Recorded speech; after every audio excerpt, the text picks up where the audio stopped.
আজকে একটু ঘরে পিৎজা বানাবো, তো পিৎজা বেসটা আমি বাইরে থেকে কিনেই এনেছিলাম।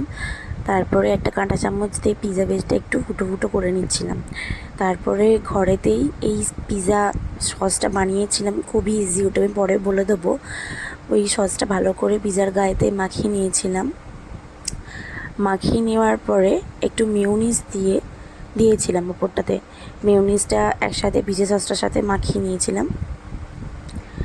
এবার মাখিয়ে নেওয়ার পরে একে একে পিৎজার টপিংগুলো দিয়ে দেবো।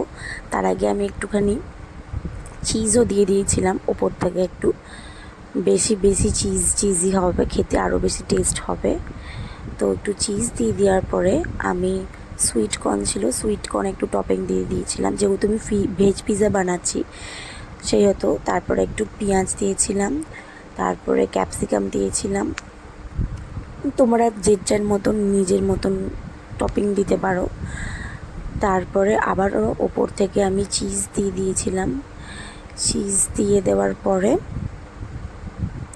বেক করতে বসিয়ে দিয়েছিলাম। এবার আমার কাছে বাটার ছিল না, আমি অল্প করে তেল ব্রাশ করে নিয়ে তাওয়াতে বসেছিলাম। তাওয়াটা একটুখানি হিট ছিল, তারপরে বন্ধ করে দিয়েছি, যেহেতু পিৎজার বেডটা তৈরি করাই ছিল।